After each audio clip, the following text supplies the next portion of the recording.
네, 이해찬 당대표의 속개선으로 더불어민주당 제214차 최고위원회의를 속개하겠습니다. 제214차 최고위원회를 속해하겠습니다. 네, 이해찬 당대표님의 발언 있겠습니다. 코로나 바이러스 확진자가 나온 지 꼭 한 달이 되었습니다. 그동안 정부도 열심히 하고 국민들께서도 정말 잘 대응하고 계십니다. 우한에서 귀국하셨던 국민 한 분께서 나라가 있다는 사실에 큰 위안을 받았고 강한 국가와 능력 있는 정부의 중요성을 절감하셨다고 말씀을 하신 걸 기사에서 봤습니다. 코로나19 방역과 치료에 총력을 다하고 있는 정부의 의료진에게 이보다 더 큰 격려의 말씀은 없을 것입니다.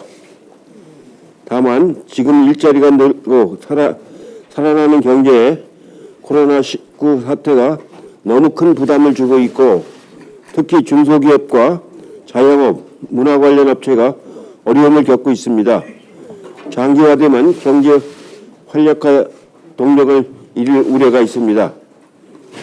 민주당은 지난해에 이어 민생경제 활력 제고를 위한 당정청 지방정부 합동회의를 개최해 전통시장, 골목상권 활성화를 포함한 파격적인 지원 방안을 수립하고 이를 발빠르게 실행에 옮겨나가도록 하겠습니다. 많은 국민들께서 단골집 소개, 파도타기 등 정부의 민생 활력화 노력에 함께 나서 주시고 계십니다. 정부를 믿으시고 이 비상한 경제 상황을 극복하는 데 같이해 주시길 다시 한번 말씀을 드립니다. 민주당은 코로나19 상황인지라 조용하고 소박하게 선대위 발족식을 열 예정입니다. 어제 공관위도 18개 지역 경선 2개 지역을 전략지역으로 선정하는 등 결정을 내렸습니다. 현재 민주당의 현역 교체는 우리 당 의원이셨던 문희상 의장님 등 불출마 의원님이 20명을 좀 넘습니다. 몇 분이 더 용단을 내려줄 걸로 예상이 되기 때문에 최소한도 20%가 넘는 현역 의원들이 이번 총선에 참여 안 하실 것 같습니다. 이번 총선은 향후 4년간 국회대한 국회의원을 만들 수 있는가를 가름하는 매우 중요한 선거기에 조용하지만 철저하게 준비를 하고 있습니다. 공정하고 질서 있는 혁신 공천과 공정, 혁신, 미래를 향한 정책 공약을 개발해서 국민 여러분께 보여드리도록 하겠습니다. 항상 절실한 마음으로 진실하고 성실하게 겸손하게 임하도록 하겠습니다. 미래통합당이 대통령을 고발하겠다고 합니다. 창당 후 첫 원내대책회의에서 나온 말이 대통령 고발 검토라니 참으로 기가 막힐 일입니다. 당의 정강이 국정 발목 잡기고 정책이 대통령 고발이 아니고서야 어찌 창당 다음날 이런 말을 할 수 있는지 어이가 없습니다. 국정농단과 탄핵에 책임 있는 사람들이 아무런 반성도 없이 다시 모여서 그저 국회의석도 얻자고 묻지마 통합을 하고 또다시 코로나19 특위 등 비상상황 극복 제안에는 정략으로 임하고 있습니다. 이런 과거 회계 묻지마 통합당이 21대 국회 다수 의석을 얻는다면 국정농단의 반복과 대한민국의 퇴보를 가져올 것이 뻔합니다. 이런 도로새누리당 탄핵 정당으로는 국가의 미래도 통합도 보장할 수가 없습니다. 국정농단과 탄핵에 대한 반성, 지난 2년간의 국정 발목 잡기에 대한 자기 성찰을 먼저 하고 정부 비판도 하고 견제하는 것이 국민에 대한 도리라고 생각을 합니다. 이상입니다. 네, 다음 이인희 원내대표 발언 있겠습니다. 네, 질병관리본부가 코로나19 발생이 새로운 국면을 맞이하고 있다 이렇게 밝혔습니다. 방역 당국은 이미 철저한 사전 준비를 한 것으로 알려졌습니다. 미리 대비한 대로 선제적으로 대응해서 지역사회 확산을 차단해 주실 것을 요청드립니다. 퍼스트 웨이브에 잘 대응한 만큼 세컨드 웨이브도 잘 대응할 거라고 생각하고 우리 국민들께서도 방역 당국을 믿고 성숙한 대응을 해 주실 것을 거듭 요청드립니다. 질병 발생 자체를 컨트롤할 수는 없지만 국가의 대응 역량과 또 의지에 따라서 질병의 확산은 우리가 막을 수 있다고 생각합니다. 초동 대처 잘하는 것이 핵심이고요. 지역사회를 중심으로 1차 의료기관과 중소병원까지 즉각 대응할 수 있는 촘촘한 방역체계 구축에 힘써 주실 것을 요청드립니다. 국민 여러분께서도 방역당국을 전폭적으로 신뢰하고 함께 힘을 모아 주십시오. 어제 교섭단체 대표 연설에서 민주당을 향한 비판적 국민의 목소리를 외면하지 않겠다 이렇게 말씀드렸습니다. 민주당 구성원 모두 국민을 향해 귀를 열고 겸손하게 국민 속으로 들어가겠다는 의지였습니다. 이번 총선은 민주주의와 한반도 평화의 운명이 걸린 절체절명의 승부의 시간입니다. 정성을 다해 국민의 말씀을 경청하는 것이 민주주의를 지키고 또 평화를 지키는 길이라고 확신합니다. 국민의 말씀을 더 절박하게 듣고 또 반성할 것은 반성하는 것이 옳다는 우리 국민의 지적은 지체 없이 받아들일 것입니다. 곧 선대위가 출범합니다. 국민의 말씀부터 잘 듣는 경청 선대위 또 한없이 낮은 자리를 찾아가는 겸손한 선대위가 되어야 합니다. 경청으로 빛나고 또 겸손으로 돋보이는 우리 국민들의 민주당이 되겠습니다. 이해찬 대표께서도 말씀하셨습니다만 미래통합당이 창당 첫 일정부터 대통령을 고발하겠다 이렇게 나왔습니다. 난장판 선거를 치르겠다는 속셈을 거침없이 드러낸 것으로 보입니다. 대통령과 검찰을 총선 정쟁의 한복판으로 끌어들이겠다는 참으로 위험한 발상입니다. 이번 선거가 민생 총선이 돼야 한다는 우리 국민의 마음의 반대로 극한 정쟁으로 총선을 치르겠다는 대국민 선전포고라고 저는 규정합니다.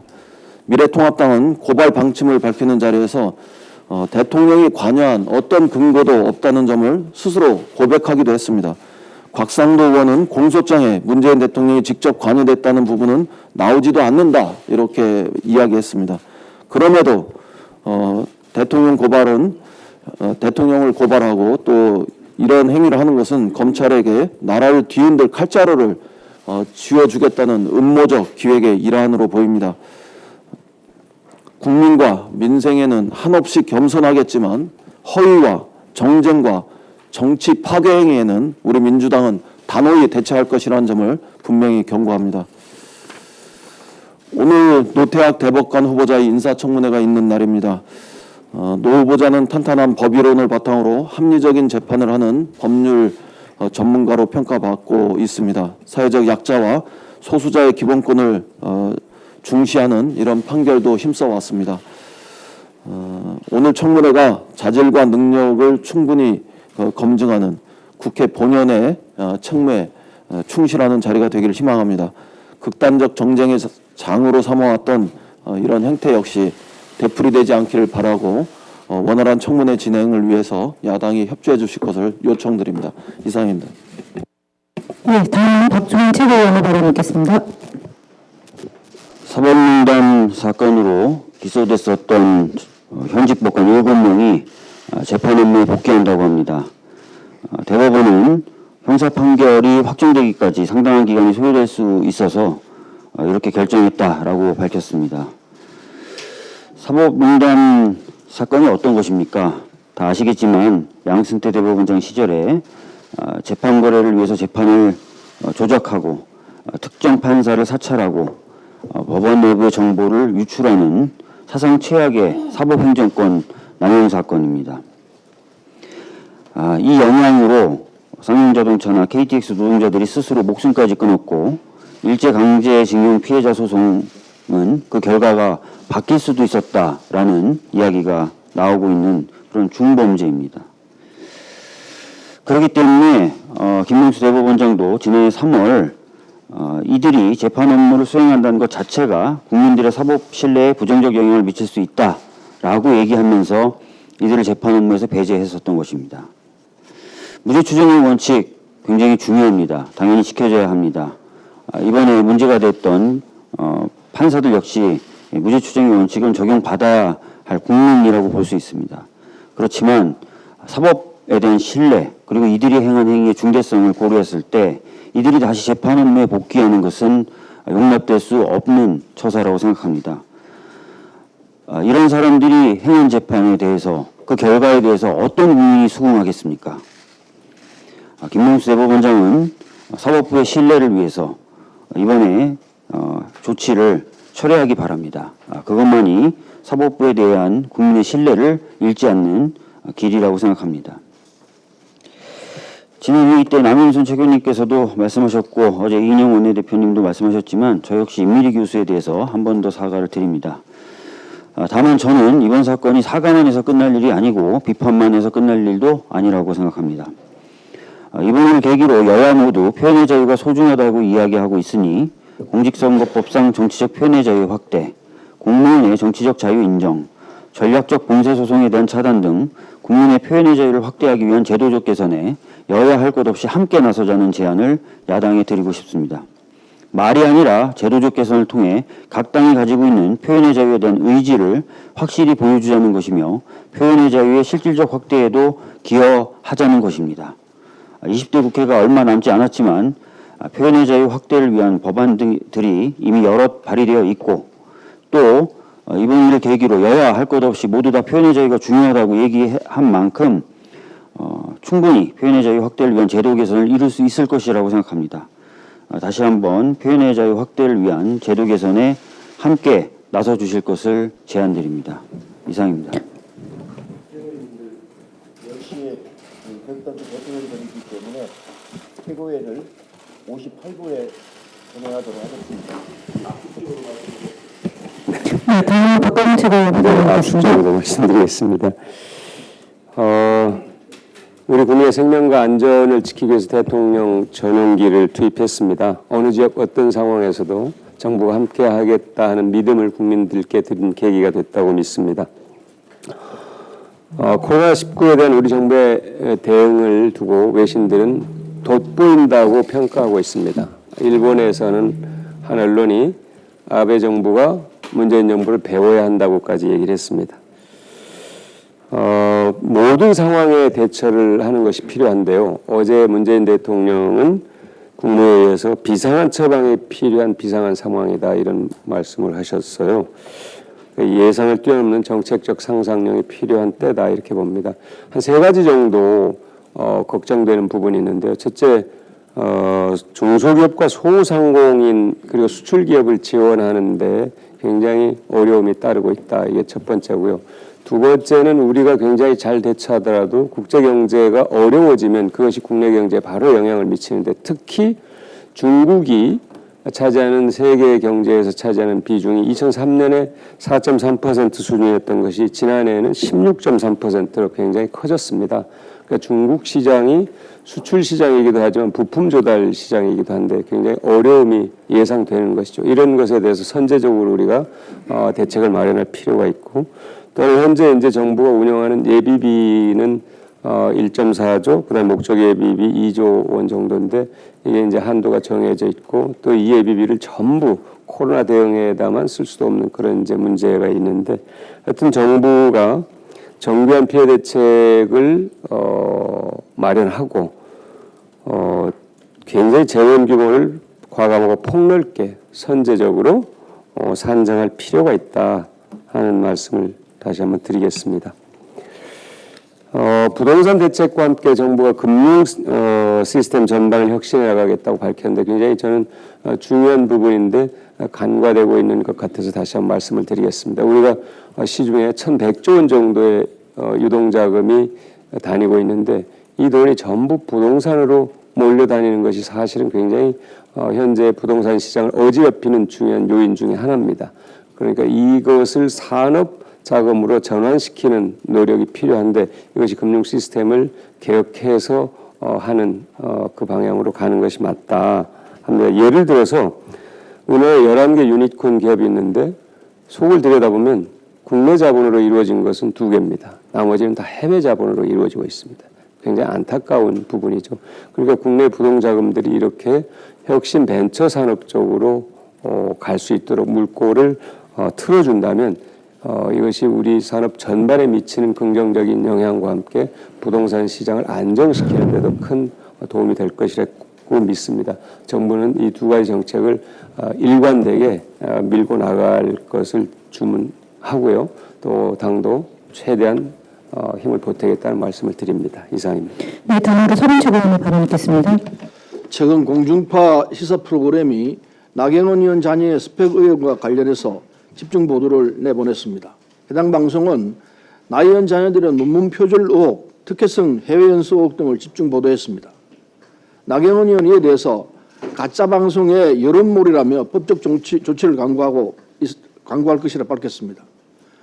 나 의원의 자녀 특혜 의혹이 불거진 건 최근의 일이 아닙니다. 시민단체에서 지난해 9월 첫 고발을 한 이후 지난달까지 10차례나 진실을 규명해달라고 검찰에 고발한 바 있습니다. 그러나 검찰 수사는 감감무소식이었습니다. 지난해 11월 54일 만에 여론에 떠밀려 고발인 조사를 하고는 수사에 손을 놓은 것이 아닌가 하는 생각이 들 정도입니다. 검찰 공정수사 척구 특위위원장으로서 여러 차례 말씀드린 바 있습니다. 선택적 정의, 선택적 수사는 국민을 위한 검찰로 거듭나기 위해서 검찰이 가장 먼저 버려야 할 구수대 악습입니다. 입시비리 의혹을 대대적으로 수사하던 검찰이 왜 나경원 의원 앞에서는 멈춰선 것인지 국민들께서도 묻고 있습니다. 마침 나경원 의원도 법적 조치 강구를 언급한 만큼 검찰은 철저한 수사를 통해서 진실을 규명해야 할 것입니다. 공정한 검찰권 행사는 검찰이 국민의 뜻에 따라 검찰개혁에 동참하는 첫걸음이 될 것입니다. 이상입니다. 네, 다음 김영철 의원의 발언 있겠습니다. 미래통합당이 1호 공약으로 장병월 2박 3일 외박을 발표했습니다. 장병의 복무와 관련된 부분은 국가안보에 있어 핵심적인 부분 중 하나입니다. 그런데 미래통합당이 군의 전력 공백에 대한 깊은 고민 없이 월 2박 3일 외박 공약을 추진하는 것은 총선에서의 표를 위한 것으로 보여집니다. 미래통합당의 전신인 자유한국당은 과거 국방부의 일가의 외출, 개인 휴대전화 사용 등 개인의 자유를 대폭 확대하겠다는 발표에 대하여 우리나라의 긴박한 안보 상황을 고려하면 군기회의와 인전태세에 큰 차질을 가져올 것이라고 논평을 한 바 있습니다. 덧붙여서 정부의 이런 조치가 지방선거를 앞두고 젊은이들 표 때문에 하는 짓이라는 것은 삼척동자도 다 안다고 입장을 밝혔습니다. 제1야당의 안보에 대한 입장이 선거에서의 상황에 따라 달라지는 것은 대단히 우려스럽습니다. 한반도 평화를 위해서는 든든한 안보가 전제되어야 합니다. 더불어민주당은 집권 여당으로서 든든한 안보를 위한 모든 노력을 다해 나가겠습니다. 청년 정치란 말이 최근에 자주 등장하고 있습니다. 김남국 변호사도 정치의 영역에서 청년을 언급했습니다. 당의 청년미래연석의 의장으로서 저도 청년 정치라는 말의 의미에 대해서 많은 생각을 해보았습니다. 청년 정치는 나이가 젊은 사람이 하는 정치만을 의미하지는 않을 것입니다. 청년 정치에서 생물학적 나이보다 더 중요한 것은 청년 정신일 것입니다. 저는 청년 정치란 기득권이나 사회의 통념에 비판적으로 도전할 수 있는 용기를 보여주는 정치라고 정의 내리고 싶습니다. 99명이 예라고 말할 때 혼자서 아니라고 말할 수 있는 용기가 청년 정치의 핵심이라고 생각합니다. 그 99명과 같은 집단에 속해 있다면 더 큰 용기가 필요할 것입니다. 이것은 더불어민주당이 자랑스럽게 생각하는 노무현 정신의 핵심이기도 합니다. 청년 정치 활성화를 주장해온 사람으로서 저 스스로 청년 정치의 정신을 실현해 왔는지 되물어 봅니다. 김남국 변호사님께도 스스로 정치의 영역에서 청년의 정신을 실현해 왔는지 되물어 보시기를 권해드립니다. 이상입니다. 네, 다음으로 남희순 최고위원 발언 있겠습니다. 네, 어제 질병관리본부에서 코로나19가 새로운 국면에 들어섰다는 발표가 있었습니다. 29번째, 30번째, 31번째 환자가 해외 여행력이 없고 정부의 방역 감시망 밖에서 발생한 환자로 파악되고 있습니다.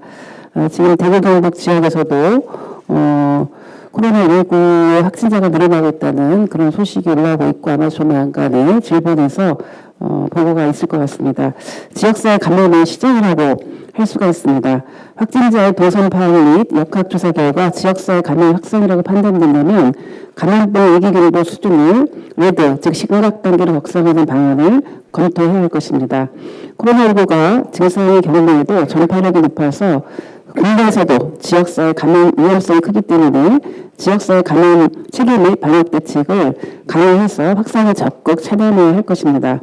정부가 국내병원에 입원 중인 모든 폐렴 환자에 대해서 코로나19 검사를 진행하기로 하였는데 방역망을 더 촘촘하게 하여 해외 여행력이나 접촉력이 없는 환자도 놓치지 않기 위한 것으로 잘하는 일이라고 생각합니다. 그리고 신학기 경향에 따라서 국내에 입국하는 중국인 유학생들에게 대해서 관리를 철저히 해야 할 텐데요. 많은 대학들이 개강 시기를 연기하였지만 입국하는 중국인 유학생들이 있기 때문에 자가격리 등 철저히 여러 가지 지원책들이 이루어진다고 생각합니다. 지금 일본의 경우에도 확진자가 늘어나고 있는 상황이고 역학자 연관성이 확인되지 않은 확진자도 20여 명이 달하고 있기 때문에 지역사회 확산에 대한 우려가 높아지고 있습니다. 그래서 일본에 대해서도 오염지역으로 지정해서 특별 입국 절차를 시행을 하는 부분에 대해서도 좀 적극적인 검토가 필요하다고 생각합니다.